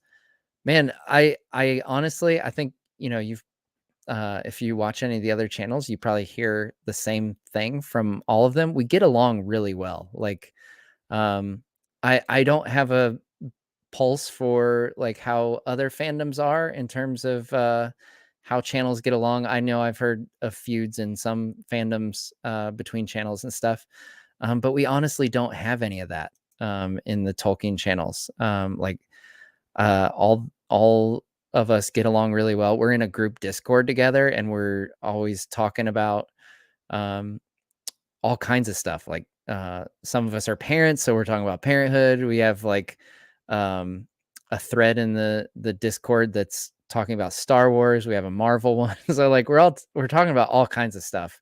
But yeah, we get along really good, and we'll do collabs from time to time. We do the big two, I'd say, are the Tolkien Reading Day and the Hobbit Day. So we've got Tolkien Reading Day in the spring, March 25th every year, and then Hobbit Day, September 22nd. So yeah, we usually do collabs for that, and then once in a while we'll hop on each other's channel. Like I was just on Fellowship of Fans the other day. Yeah, so I'm hoping to get some you know get some other channels on to do like a live stream chat sometime. Maybe when we get closer to the Amazon show or something. So yeah, all that to say, we get along really well. It's pretty cool. I think it's a good. It feels right with a Tolkien crowd that we would get along like we do. Randy L, you're a super talented producer. Love the channel. I enjoy your readings and when you do voices. Thanks so much, Randy. I appreciate that. I was really at the beginning of the channel, especially. I was really super self-conscious about the voices. Like I enjoy doing them. I have fun doing them. But yeah, I was a little self-conscious about it. Pytor007, thank you so much. $20 super chat. Thank you. Let's see here. I think we had Treebeard would play your videos at 0.25 speed. That's pretty good. a friend asked me, where did the Entwives go? So we know the Entwives went to the Brown Lands. You know what? It only seems appropriate that I bring up a map. Let's see here. Let me see if I can do a screen share real quick. I mean, it's another one of those mysteries. So like it's a, the thing with Tolkien that I think is kind of a cool thing is that there's all these mysteries. Let's see here.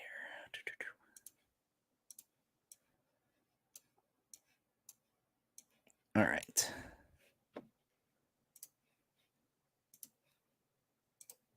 I should just always have the map pulled up for a screen share. All right. Okay, so the Entwives. Whoa, this got really big. All right, so here, this section here, this is Lorien, back in the Second Age, called Lorelin Doranan. Say that 3 times fast. So the Brown Lands are around this area right here. And the reason they're called the Brown Lands is that when the last alliance is marching down the Anduin, so here we have Imladris, that's Rivendell. So they cross the mountains in 2 different portions. So one half goes over the pass here by the high pass by Rivendell. The other goes more south here. And then they march down. And down here, they're joined by dwarves from Khazad-dûm and elves from Lorien and elves from Mirkwood, which at the time would have been Amon-Lanc right here. In the later time, Thranduil's halls are clear up here. But originally, when they're under his father, Orofer, they're here at Amon-Lanc, which becomes Dol Guldur later on. But as the last alliance is marching down, Sauron has his forces burn these lands right here that were once great gardens of the Entwives. So the Treebeard and the Ents, they come back over here and they find just this charred land where their Entwives used to be. So all that to say, we don't know. But I saw an opening to bring up a map, so I had to. But yeah, there's rumors. I think in my Treebeard video it says like some people told them that they saw them going north, some said west, and some said south. But nobody really knows. Like we have the later accounts of the Hobbits. They kind of say like they kind of allude to that maybe there was Ents or Entwives. They talk about like the trees being alive in the old forest and stuff. So there's kind of that opening, but yeah, we don't really know. I think in one of the later, I think there's an illustrated version or an annotated version of Lord of the Rings, but there's a map somewhere where it has like a possible location, and supposedly Tolkien said, yeah, that could be, but we don't know. They might have all died. Who knows? Hey, Matt, congrats on 400K. Been watching since like 100K. It's awesome to see the growth. Thanks so much. Yeah, 100K. That was back in January, which seems like a long time ago. Like, I mean, it was 9 months ago, but like 9 months for 300K is crazy. So crazy. Never would have imagined. Like I was in awe because that was huge growth. I mean, gosh, in January, hitting 100,000 after being at 5,000 the previous October, that was insane enough. And then to go on top of that, to go another 300,000 in the meantime is crazy. All right. Oh, so I see I don't see the question, but I see the answer. Paul says Frodo still dies normally, was just fully healed of his wounds. So yeah, that was probably another very common question about, when Frodo sails west, does he become immortal? And he does not. So you still die if you go to um, the Undying Lands as a mortal. You still die, but it does heal him um, from the wounds that had plagued him. When he, on the anniversary of getting stabbed by the Witch King, for example, he would fall ill. So he wouldn't have to deal with that anymore.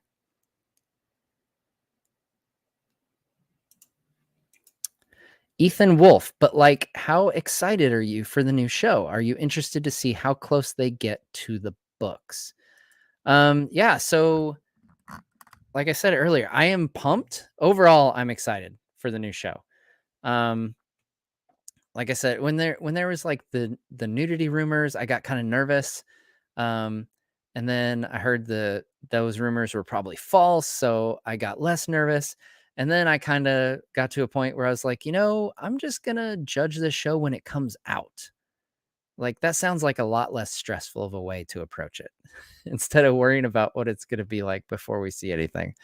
I thought the image that came out, the first image looked really good. Like it looked like Middle Earth to me. I mean, technically it's not Middle Earth, it's Valinor, but you know what I mean? It looked like Tolkien's world. It looked like what I would expect a frame of, you know, a film adaptation to look like. Like if, Peter Jackson, if he would have had a scene set in Valinor, then it probably would have looked something like that, which is really cool. I think. I love the films, the Peter Jackson films, so I'm not going to complain at all if it has a similar look and feel to it at all. But yeah, overall, I'm really excited. I'm excited for the show. I'm excited for the War of the Rohirrim movie. Um, yeah, there's, like I said earlier, the Gollum game is coming out. Like stuff's happening, and it's exciting. It's. I feel like it's exciting to know that we could have years of new Tolkien adaptations coming out as opposed to here's a trilogy. Okay, now wait like 10 to 12 years. Here's another trilogy. Now wait another 10 to 12 years. Like, yeah, I'm excited that maybe we'll have a streak of years of stuff happening instead of like these little short bursts. Is there going to be a new Lord of the Rings movie? So there is a War of the Rohirrim. It's called War of the Rohirrim, and it is an anime movie. Yeah. So it's about Helm Hammerhand. I did a whole video around the time that movie was announced. I brought I created a Helm Hammerhand video when that was announced. So you should go check that out because I think it covers basically what this movie will cover, what I would expect it to cover. But it's a pretty awesome story. So I'm pretty pumped for that one as well. All right.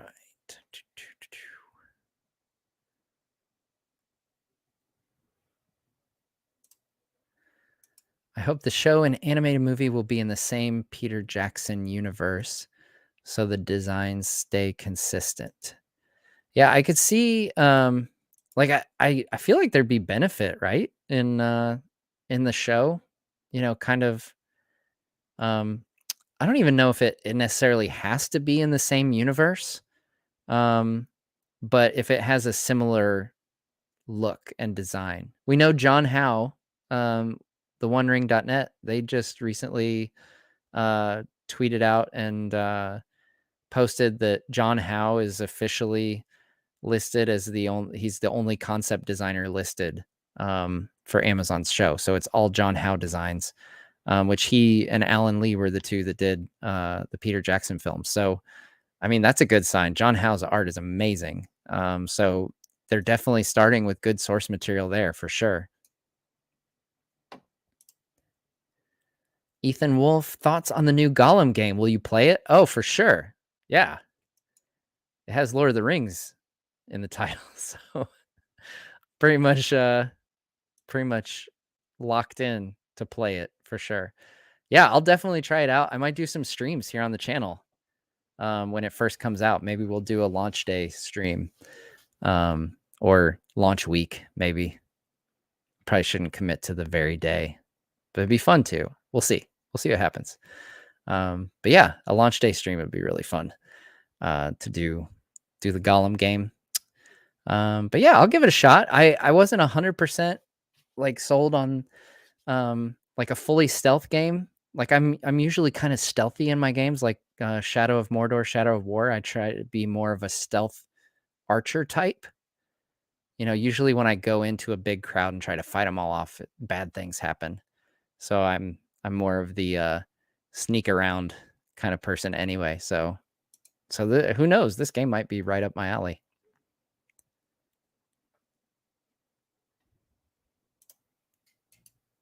All right, we'll do a couple more questions. We're gonna wrap it up here in 5 minutes. Cheese on top 17. Hobbits are men?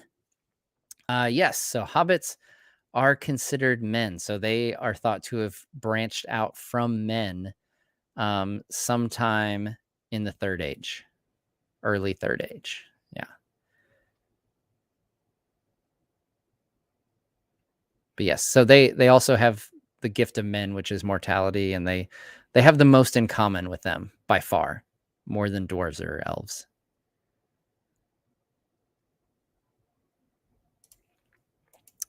Fingolfin Underhill. That's a pretty awesome name. I like the combo. Hey, love your channel. How do you consider the role of Numenor will be in the future films compared to what should be in what Tolkien intended? So is that like how do I think Numenor will compare to the books, I guess? I mean, so the thing with the Amazon show that's interesting is, there's not a ton of dialogue. It's not like Lord of the Rings where we have this huge, like, cohesive story that, where we know what characters say to each other and stuff. There's no dialogue between Isildur and Elendil, for example. Like, we don't know what Isildur would say to his dad when it's like, hey, I have a bad feeling about this Ar-Pharazôn guy going to attack the Valar, so maybe we should leave the island and get out of here. And then Isildur's like, yeah, that's probably a good idea, Pops. It's probably not that. I wouldn't recommend that for the script. But yeah, but it'll be interesting because they're going to have to create a lot of dialogue, especially. But we know the outline of things that are happening. And I think that's probably why they picked this this period of time, because they could have some freedom and they wouldn't, they would have a bit more freedom to create dialogue and to play with the structure of the show. Like you could make the entire fall of Numenor happen over the course of like 3 episodes, or you could do it over the course of 3 seasons, because it's flexible, because we don't have this big work like the Lord of the Rings that is very, very much laid out. Ethan Wolf became a member. Welcome, Ethan. Okay, so this is another thing I've heard a lot with the Isildur news, that they're skipping so much lore. So if you didn't hear it, I'll go over it very briefly because I went over it more in depth at the beginning of the stream. But I think that they're probably going to condense the timeline a bit so that we still see the Rings of Power being forged and the War of the Elves and Sauron. I don't think they're totally skipping that, because that's some really good stuff too. Like, I don't see them just skipping it. So yeah, whether that's flashbacks or condensing of the timeline, I think we're still going to see it. That's my hunch. Again, I know nothing, but I guess a lot of stuff. So that's my guess.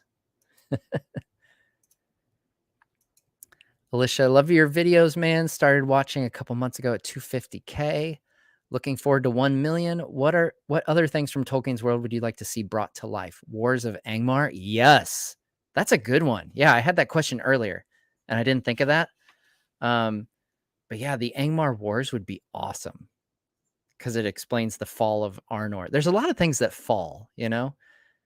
Fall of Gondolin, fall of Numenor, fall of Arnor. Yeah, Lord of the Rings is kind of like the uplifting one. Everything before that's like, here's a story of how this once great thing isn't so great anymore. So, yeah, there's a lot of those, but they're really compelling. Like, I would love to see the Angmar Wars. Can you imagine having the Witch King as the main villain of a show or a film? That'd be awesome. Yes, sign me up. I love all these. Anytime I get a question like, would you like to see an adaptation of? And then it's just like, yes, absolutely. Give it all to me. Give me the Tolkien.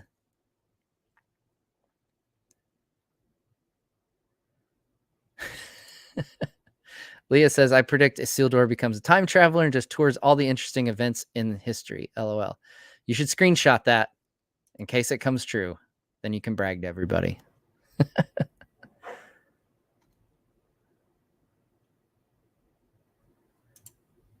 Rory's enjoyed the Lego Lord of the Rings and Lego Hobbit streams. Not as babyish like I thought. Really fun. Dude, Lego games are awesome. I play them with my kids all the time. They're fantastic. Yeah. Hurin's Sons series. Yeah, Turin, the story of Turin. Children of Hurin would also be an awesome series. All right. Well, that is going to do it for me tonight, guys. Thank you so much, Andrew Carlisle, 402K. Thank you so much, Andrew. Thank you, everybody, for joining me on this stream. This was fun. We haven't done it in a while. I'm hoping to do more in the future. If you have ideas for what you'd like to see here on the channel, definitely leave them in the comments. Yeah, like I said, I read the comments a lot, so don't be shy. Yeah, I'm excited to see what 2022 brings. I know we still got a couple months of 2021, but I'm kind of looking forward to 2022 just to try to integrate more things in the channel and help it grow.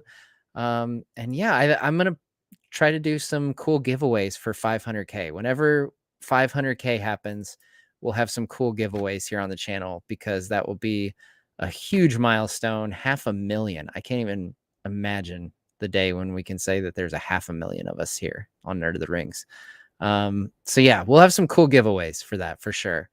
In the meantime, everybody stay safe. And yeah, I love talking to you guys about this world. Like I said earlier, love this community. Love all you guys. And yeah, thank you so much for watching the channel, for turning it into the big channel that it's become. It's amazing. I don't even know what else to say at this point. Alicia said she's about to go become a Patreon. That's awesome. Thank you so much. Thank you to all my Patreon supporters. Honestly, this channel would not have stuck around during those early days if it weren't for those first Patreon supporters and ongoing. Those Patreon supporters help me do cool things here on the channel. And I just thank you so much to everybody who's watched, everybody who's been involved in this channel in any way, shape, or form. You guys are the best. And that'll be it for me. So we'll see you on Saturday for the Easterlings video, and we'll see you next time on Nerd of the Rings.